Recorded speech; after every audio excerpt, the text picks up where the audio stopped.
sometimes it's a surprise to people that there are sizable numbers of Christians in the Middle East, but they've been there since apostolic times, and when Christianity moved west using Greek and Latin as their literary language, Christianity moved east using a dialect of Aramaic known as Syriac. And it's this Syriac tradition that I'm largely concerned with. In the 6th century, there was a three-way split in Eastern Christianity, and it's this split which is still visible with further splits in the Middle Eastern churches today. I won't go through the different communities because we haven't much time. But I'll just point out a few places that will be important for us. Al-Qosh, I think we need to try and move a bit down. Can you move it down? Yes, here we are. Also there, Qaraqosh, Marbetnan, which we saw the destruction of. And I think that's Ankawa and Arbila. Those are the key ones that I'm concerned with. Before the current situation, there were about 10%, or said to be about 10% of the population of Syria was Christian, much less in Iraq, 3 or 4%, but, and this of course has changed enormously in recent years. And although the whole population of these countries has been enormously affected, proportionally, probably the various minorities, Yazidi, Christian, Mandian, and so on, have suffered disproportionately badly. And of course, for the Christians, it's a bitter irony that this year is the centenary of the massacres, the Armenian genocide, in which the Syriac churches were equally suffered. Now, one of the main sort of cultural monuments of the Syriac churches are their manuscripts. And the manuscripts really pertain their cultural history, especially as there's no written history for them since the 13th century. And it's from these manuscripts that one can build up a history of these communities, where they were, and because at the end of manuscripts there were colophons, little notes by the copyists, which often gave a very interesting historical information. Now, these manuscripts still continue to be in use, especially liturgically. They're now reproduced from handwritten copies, photographically and distributed, but they're still written, and often they are works of calligraphy. Now, the major collections of Syriac manuscripts, or many of the major collections of the Syriac manuscripts that survive, are already in the West. In London is particularly well provided in the British Library, Vatican Library too. But there are still a large number of manuscripts still in the Middle East, very important collections, which on the whole are not well known and often haven't been catalogued at all. These will belong to bishops or patriarchates, local churches especially, and also to private individuals.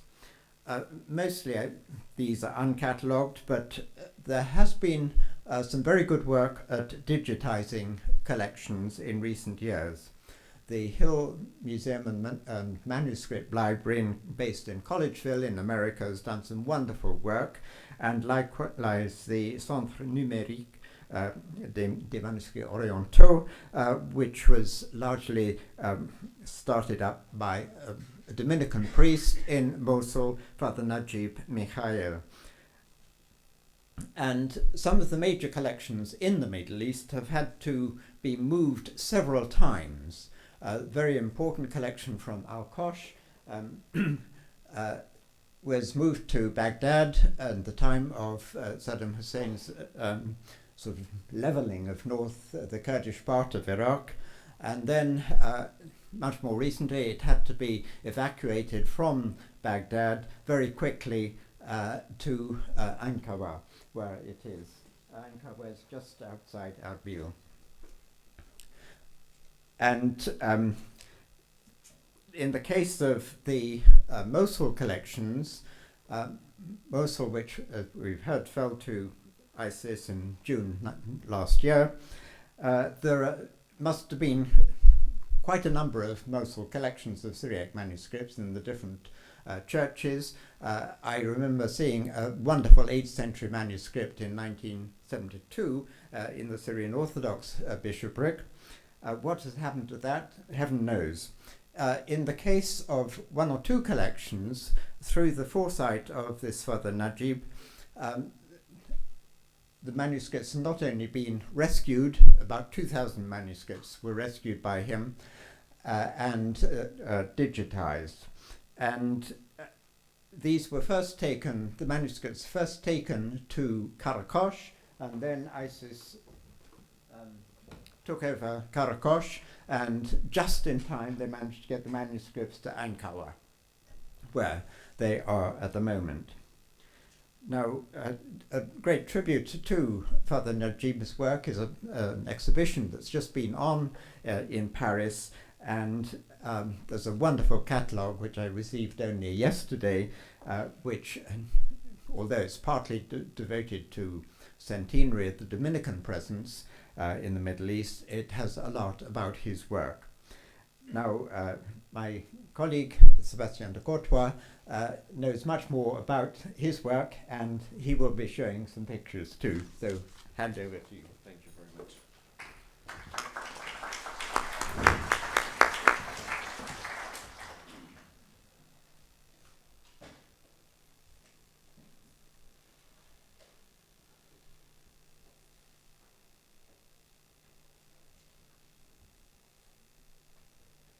Good morning.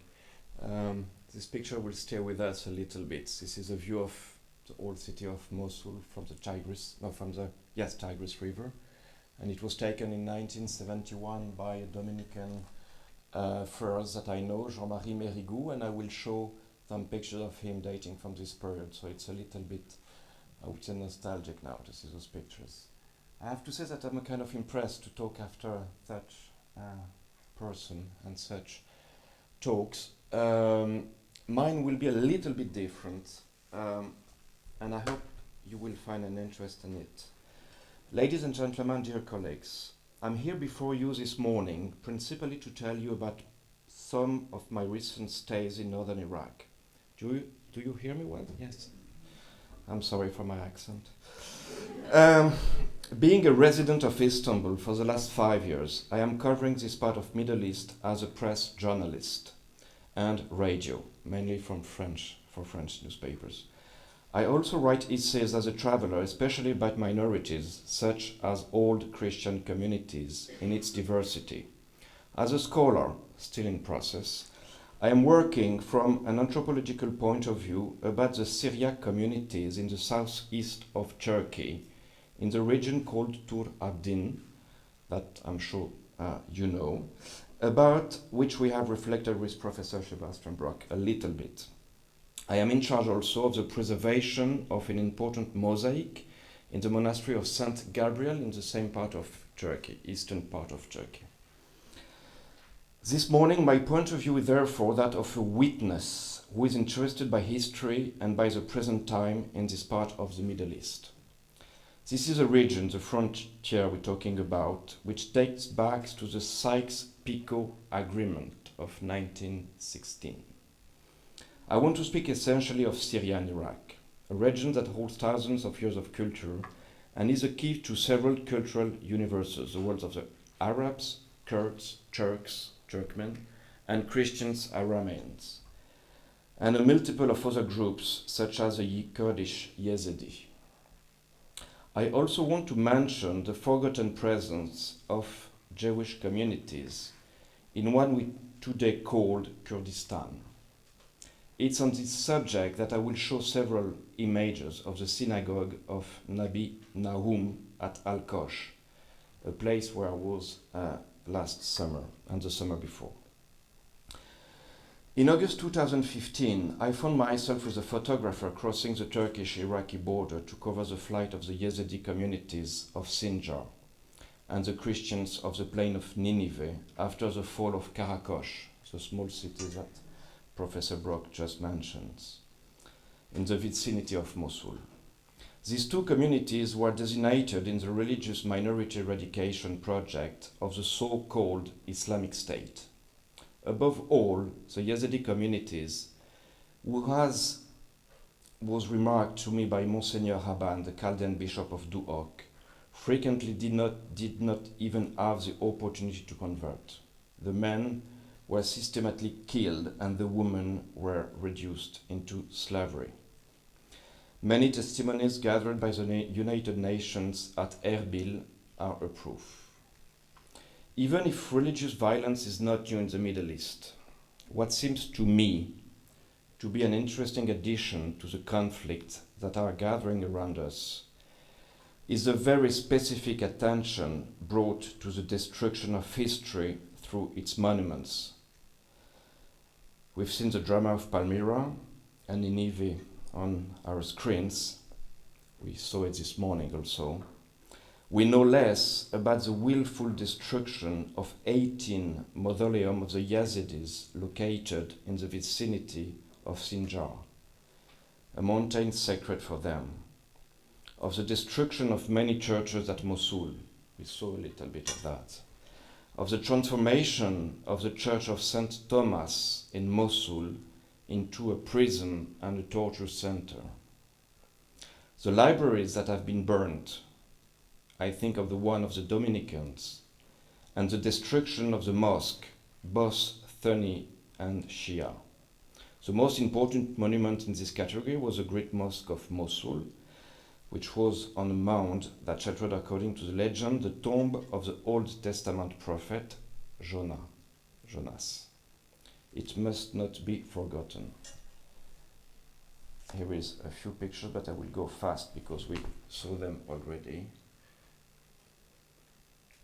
This is the main mosque, Nabi Yunus.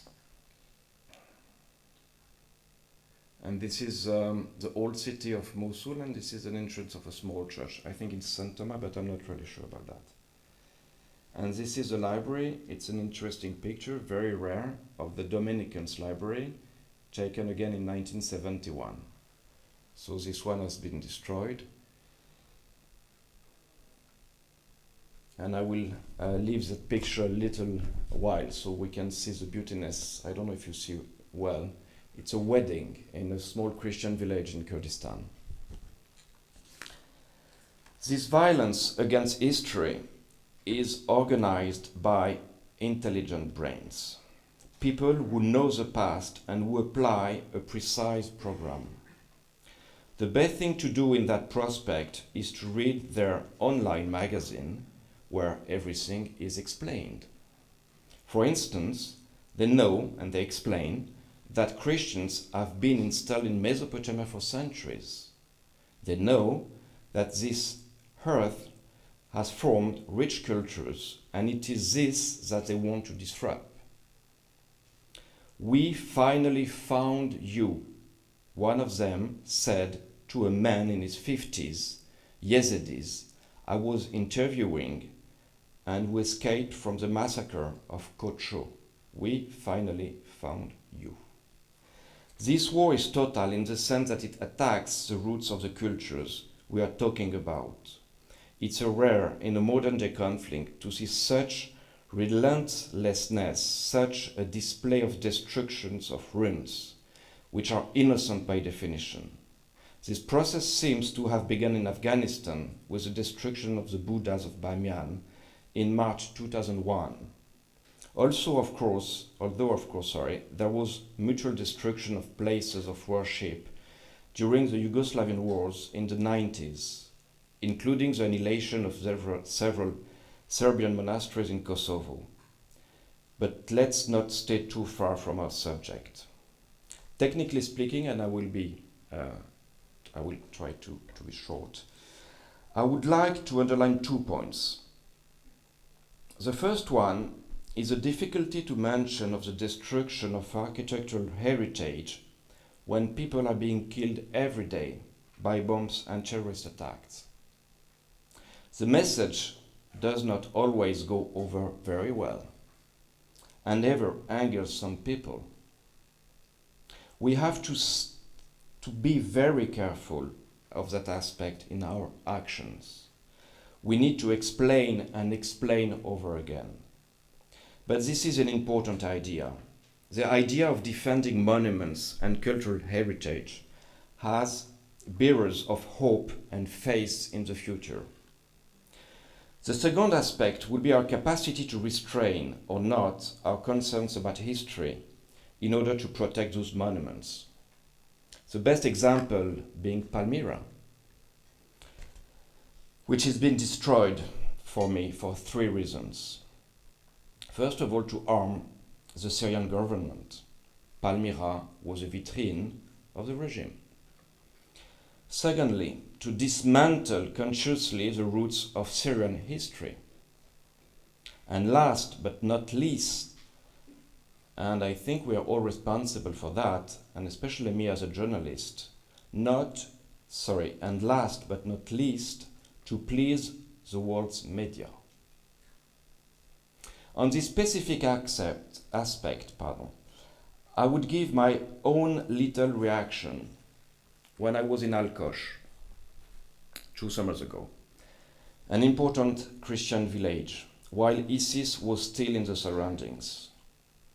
I didn't mention on the radio, I was on the radio talking about the situation on live, the presence of this historical synagogue, thinking in a moment of conscious alarm, panic I would say, that if someone on the other side, as we know many French-speaking guys are also there, would hear or learn about the monument, they would take the city only for the purpose of destroying it. I'm still trying to understand my reaction. Sometimes it's better not to say anything. In the same category, the director of the Syrian Antiquities in Damascus told me by phone that they were asking their employees to destroy the maps of archaeological sites when they were leaving a city. But let's go back very quickly to the first point. And I will give you 2 other examples illustrating the link between patrimony and humanity. A Christian friend of mine from Aleppo I was interviewing spoke to me. I'm talking, I think it's 2 years ago when the minaret was destroyed, the Umayyad minaret. Spoke to me of his great sadness at the destruction of the minaret of the great Umayyad mosque in his own city. We all knew that building, and thanks to you we saw pictures of it this morning. That symbol's destruction, he said to me, thousands of children played in that courtyard when we were at peace. That symbol's destruction is a second death for them and for us, all of us. He answered without any hesitation when I was asking about his feelings. For him, even though he was not a Muslim, it was clear that the monument counted as a real person. We can be sure that it's the same feeling for all the Syrians and Iraqis I met during my researches. They all miss the destroyed villages and places of worship. Also Christians and Yezidis of northern Iraq. Then I would like to say a few words about Father Abuna Najeeb that you mentioned a few minutes ago. He's a charismatic character, I can tell you. I don't know if he came here to talk, but it would be a good idea to invite him. Of whom some of you will have certainly heard. A man I consider exceptional for our times. He is the incarnation of that possible junction between cultural heritage and human being, outside his function of being a man of God. Abuna Najeeb is a Dominican priest of Chaldean origin. The Eastern Chaldean Rite is the largest among Iraqi Christians. Ancient books and manuscripts have always captivated him. He was born in 1955. Here is his story, very briefly. In the beginning of the 90s, when the situation was becoming worrisome for Christians in the north of Iraq and for a lot of communities also, already he undertook to collect thousands of manuscripts in Syriac, Armenian, Hebrew, and Arabic. First, to preserve them, then to scan and digitalize them. His library was in Mosul. That's the library we saw before. Every week, he would set out for the villages of Kurdistan and the plain of Niniveh to examine whatever documents still remained. In 2007, he was forced to leave Mosul under the pressure of the Salafists. His library was then moved to Qaraqosh, as we saw, a Christian city located 60 kilometers east of Mosul. At that time, I went to visit him, just as other among my colleagues did. It was magnificent to see his center of preservation living again. He had begun a program to scan hundreds of books, around 8,000 documents. Then war came again. When ISIS took Mosul, 16th of June 2014, and then Qaraqosh the following weeks, at the beginning of August 2014, he decided to move everything all over again. He was one of the last to leave Qaraqosh, just as the forces of the Black Flag were arriving. As he was leaving, he piled up hundreds of ancient books and manuscripts in the cars that were leaving with him and entrusted whatever he could take with him to the dozens of families who were also leaving, telling them, "This is your heritage, your history. Let's not leave it behind us." That was how Bibles from the 10th century traveled to Erbil. Even a few very old Qurans in the boot of family cars. Those people risked their lives for those books. Several times they thought that ISIS was going to catch them. And yet, in the end, once they arrived in Erbil, not a single manuscript was missing. This anecdote shows that it is possible to concretely relate the preservation of heritage to modern-day problematic of exile. Interesting. Bubbles. Modern-day problematic of exile. Of course, these books were transportable objects, not stones, not monuments. Let's not forget also, as an example, the important acts of preservation carried out in 1915 in Anatolia with many Armenian books. Now, with times, their presence diffused national pride, a way for the various people to connect to an history that unites them. I'm thinking especially of the famous book of Mush, Homilies, a city in eastern Anatolia which was saved in 1915 by women who cut it in two pieces and carried it with them during their exile to the Russian zone. Remember that book weighed 27.5 kilograms and dates from the beginning of the 13th century. It's now one of the treasures of the Institute of Ancient Manuscripts in Yerevan. For the historian that I am also, certain details of that story are not very clear. There remains areas of vagueness. And even if the tale is a part of a legend, that does not matter. It means something. It illustrates the indestructible bond we are all trying to describe this morning. The bond that can exist between a community and its heritage. Let's not underestimate that idea. It can allow people it can allow people to reform after war, either in exile or in their villages, if they are able to return one day.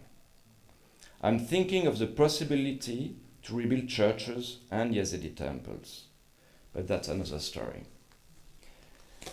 Father Najeeb is now taking care of several refugees camps in Iraqi Kurdistan, and he has organized schools so that education can go on.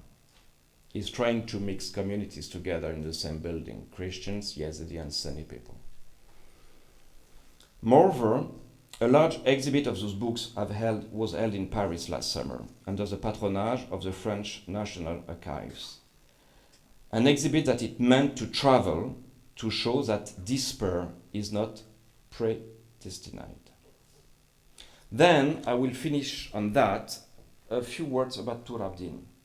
So let's comment a few those pictures. So Christian villages in the 1970s and 80s in northern Iraq. So you see that patrimony can also be something we can't really hold, or like traditions, like clothes. I mean, it's a very large definition, but I think it's important to consider it also.